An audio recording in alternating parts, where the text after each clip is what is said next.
Buenas tardes.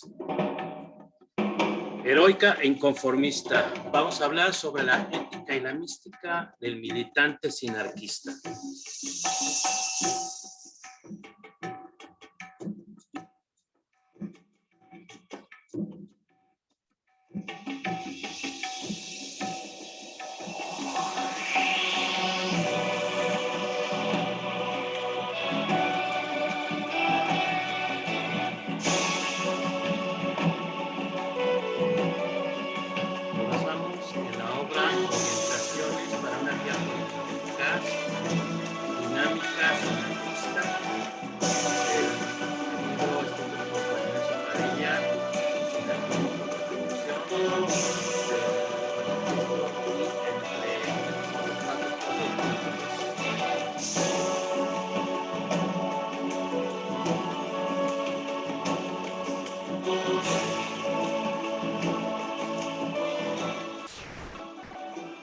Comenzamos.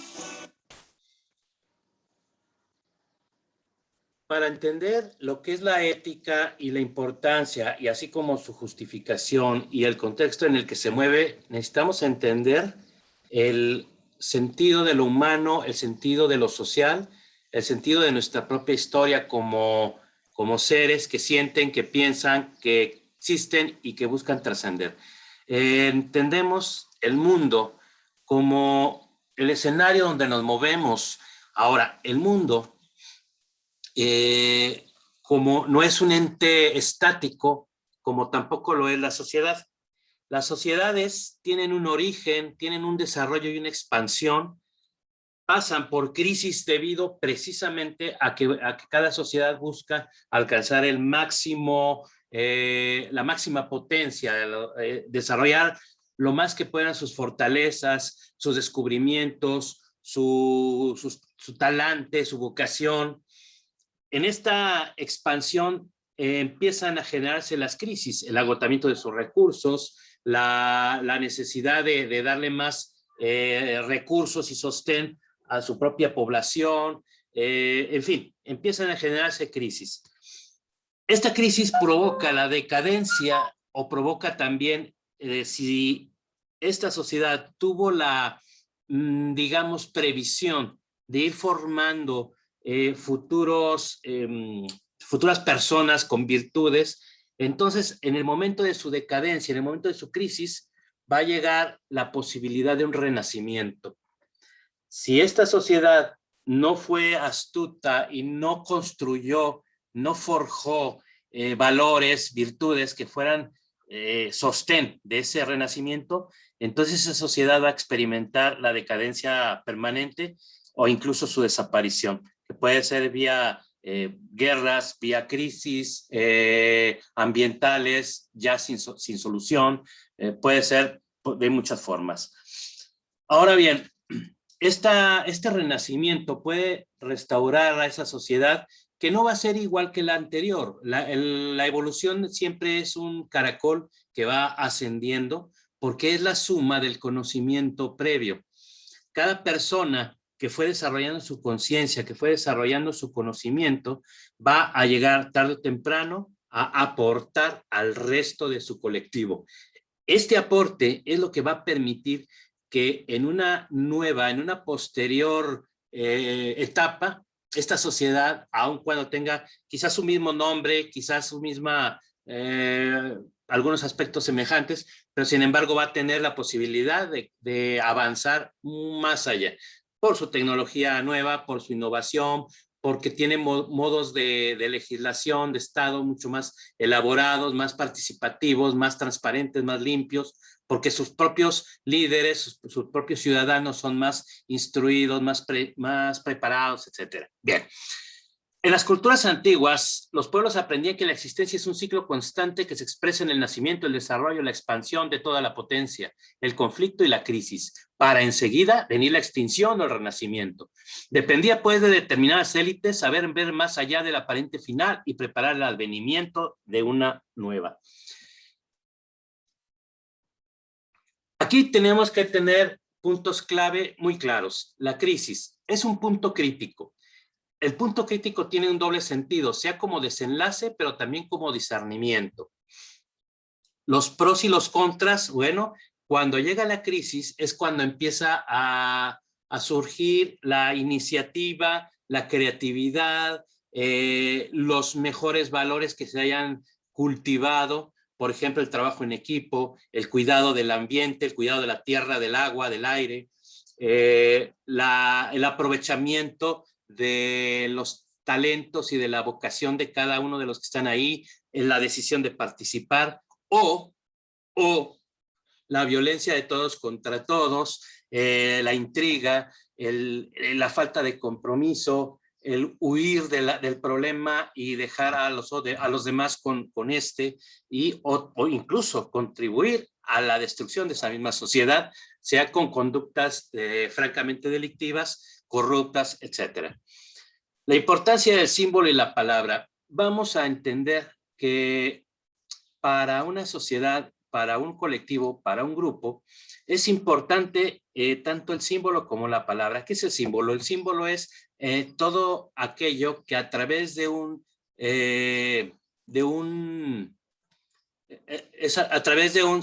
signo, a través de una señal, puede representar una serie de ideas, de pensamientos, puede unificar criterios, puede plantear mejor, a través de esa simple expresión, puede plantear muchas cosas. En los grupos, una bandera, un dibujo, un signo, inclusive precisamente la palabra, puede representar ese símbolo, eso que une, que unifica. Para que exista realmente ese sentido de unidad, el símbolo debe de significar algo. Cuando el símbolo deja de significar, deja de representar, entonces se convierte incluso en un estorbo o se presta incluso para la broma, pierde todo sentido. Pero este no es problema del símbolo como tal, es problema de que precisamente dejó de representar. Ya la gente o las personas que están allí incluidas ya no lo entienden, no lo comprenden y dejan de usarlo, dejan de referirse a él, dejan de verlo como algo propio. Este símbolo no necesariamente es físico, el símbolo puede ser también un ideal, una expectativa, por ejemplo, la utopía de un futuro digno, conceptos como el compartir, la convivencia.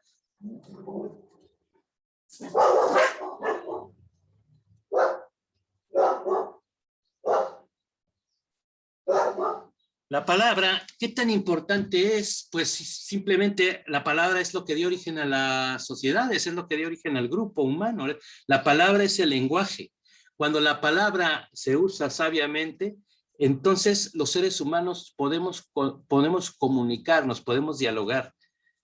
Dice Paulo Freire que el ser humano crece en comunidad, es decir, cuando logra hallar puntos en común entre el yo y el otro. Otros conceptos clave: la élite, jerarquía y autoridad. La élite no se refiere en este trabajo, no se refiere la élite a una oligarquía. Hay mucha confusión a veces, sobre todo en los medios de redes sociales, etcétera, donde la élite adquiere un tono incluso siniestro, y hay quienes, con la conspiranoia propia de los superficiales, hablan de las élites que gobiernan al mundo, etcétera.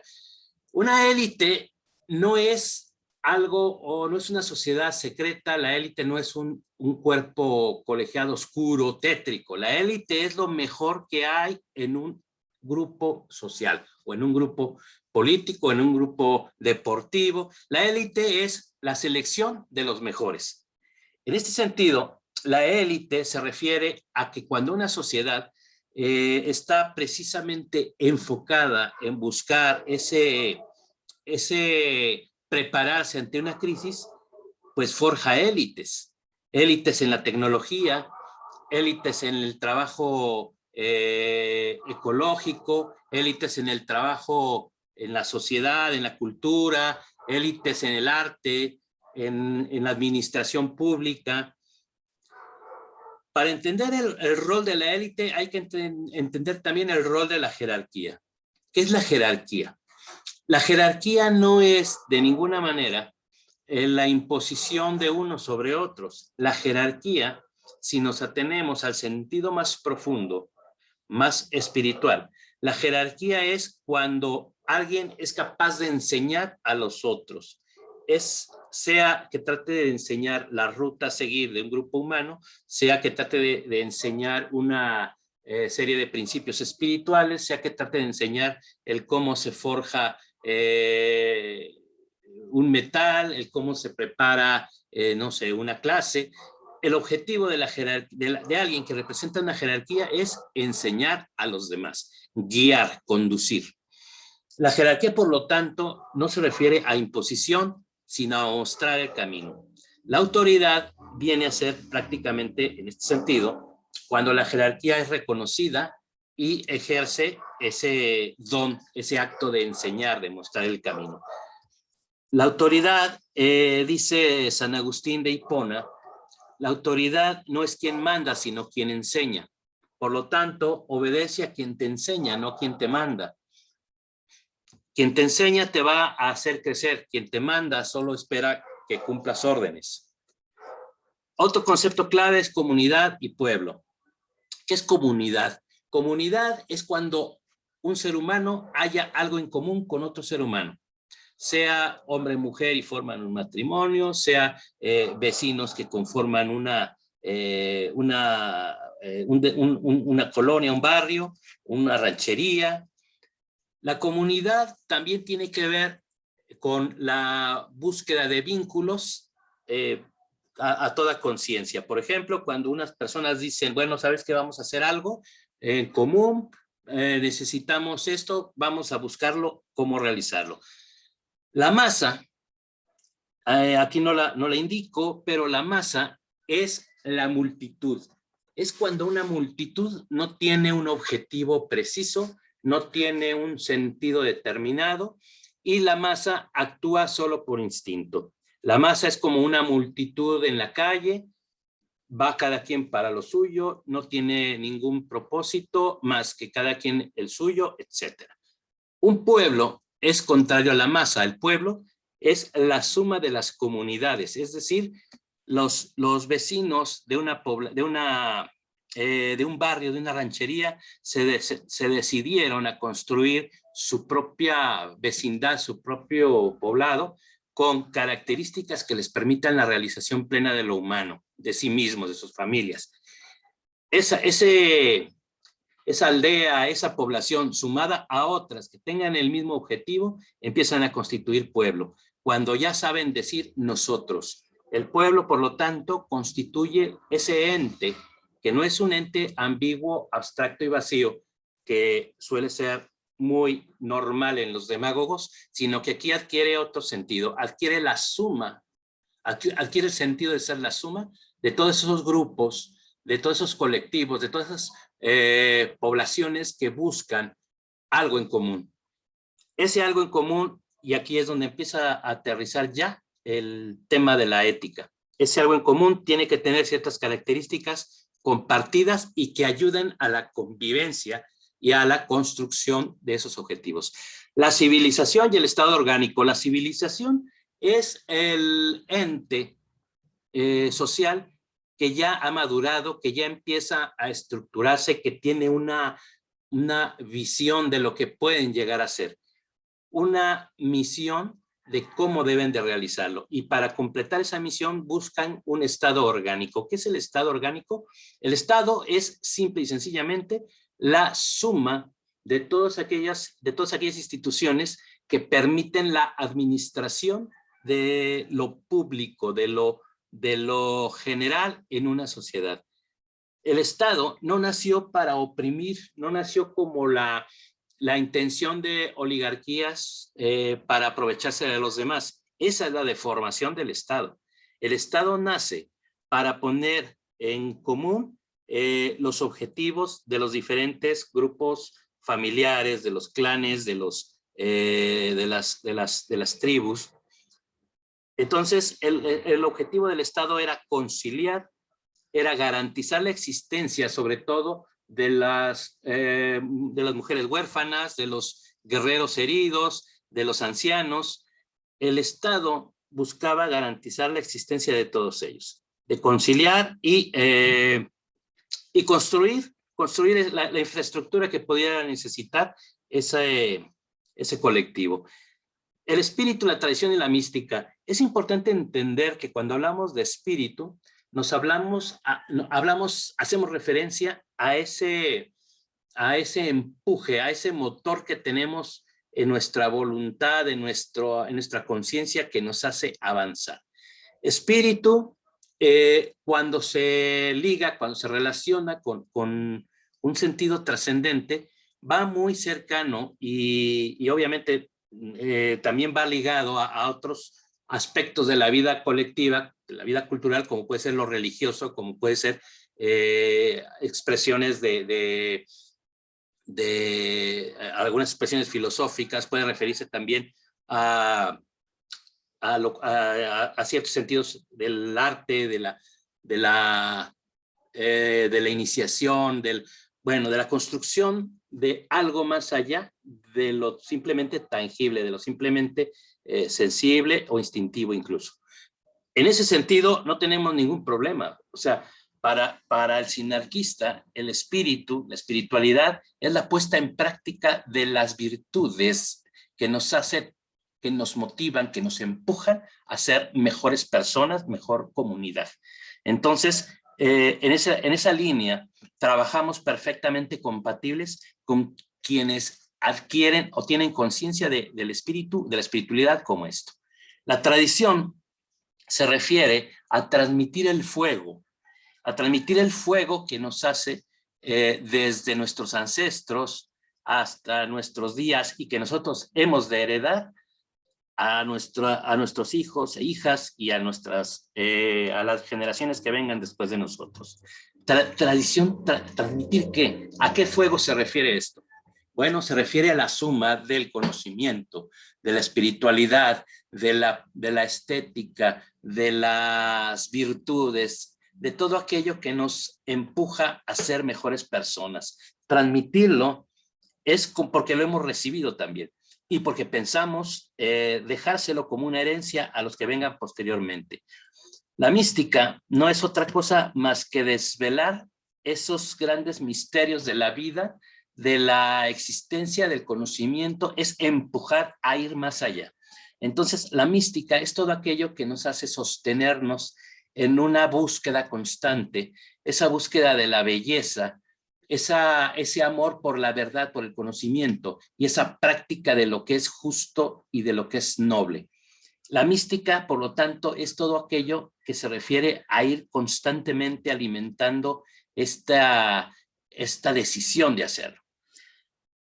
Y llegamos pues al punto de la ética y la voluntad. La ética, el ethos, es esa serie de principios que creemos que pueden ser aplicables para todo mundo y que al aplicarlos nos van a permitir convivir, coexistir, crecer, construir, desarrollarnos, forjarnos, hacer y ser mejores personas y tener, por lo tanto, un futuro más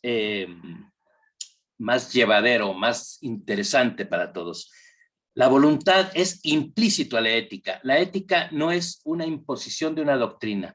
La ética va precisamente sostenida por una voluntad dispuesta a que así suceda. Y la voluntad nace de la persuasión, del convencerse de que sí es. Si nosotros creemos en ciertos principios éticos, vamos a empujarlos, impulsarlos y a llevarlos a la práctica. ¿Por qué? Porque estamos decididos, porque estamos persuadidos de que esto es lo mejor para todos. Y porque así es, lo hemos practicado. Hay un par de conceptos clave e interesantes también sobre el estado orgánico. Antes de que se pervirtiera el sentido de Estado, el Estado cumplía esas funciones que ya mencionábamos. Era la autoridad legítima, emanada de la libre actividad de la tribu, de las familias, de los clanes, de las comunidades, de los grupos humanos. El totalitarismo, dice este texto, al mismo tiempo que reacciona contra el individualismo y el atomismo social, remata fatalmente la destrucción de lo que puede aún subsistir en una sociedad, de su fase orgánica. Cualidad, formas articuladas, castas y clases, valores de la personalidad, libertad auténtica, iniciativa audaz y responsable, valores heroicos. Los castra, los mata todo esto. Un organismo de tipo superior implica funciones múltiples y estas, sin perder su carácter específico y su relativa autonomía, se coordinan, se completan y convergen hacia una unidad superior que no cesa jamás de estar idealmente prevista. Un estado orgánico llama a la unidad tanto como a la multiplicidad. Lleva consigo un conjunto de grados, una jerarquía. Es lo que comentábamos. Cuando un estado es orgánico, se refiere a que tiene diferentes órganos, que hay diferentes talentos, diferentes roles, diferentes vocaciones. Y todos estos roles participan, se involucran, se comprometen, contribuyen. El totalitarismo, por lo tanto, castra, cercena y limita a los seres humanos. Y el totalitarismo no es propio de una izquierda o de una derecha. El totalitarismo, aun cuando es un concepto relativamente actual, aproximadamente en los años 40, es cuando, 30, 40, es cuando, del siglo XX es cuando se empieza a usar, sin embargo, se refiere a las tiranías. Y nada peor para el ser humano que las tiranías. Mantenerse de pie en un mundo en ruinas es la mejor posición ética para confrontar a una sociedad en decadencia. Decía Julius Evola, el deber de todo hombre diferenciado es el de mantenerse en pie ante un mundo en ruinas, como extranjeros en un mundo decadente y repulsivo, convertirnos en una manifestación del orden en medio de la oscuridad y del caos, representados por el mundo moderno. Al igual que los héroes tradicionales y mitológicos se ganaban el paraíso permaneciendo y luchando en los infiernos contra seres demoníacos. Lo que se nos anuncia, pues, es el fin de la civilización antinatural e inhumana, del antropocentrismo profano y profanador, es decir, el fin del actual reino de la mentira, la violencia gratuita, la demencia, la falsedad, la fealdad, la masificación y el caos, que tras ese hundimiento del mundo emergerá un mundo nuevo, una nueva cultura, nuevas formas de vida más en consonancia con la naturaleza humana y con sus altos intereses espirituales. Nuestro deber, y con carácter de urgencia, es el de preparar el terreno para el desarrollo de las semillas espirituales de la nueva era. Hemos de colaborar activamente al advenimiento de la futura edad de oro, trabajando en la medida de nuestras fuerzas para que el tránsito hacia ella se realice de la manera más armoniosa posible y tratando de salvar todo aquello que merezca ser salvado de la oleada de destrucción que se avecina o que ya nos domina. Por ello, las posturas conservadoras, reaccionarias, humanitarias o bien pensantes no tienen cabida en nuestras filas. Hemos de mantenernos firmes como un barco en medio de la tempestad ante la ola de basura y podredumbre que se nos echa encima.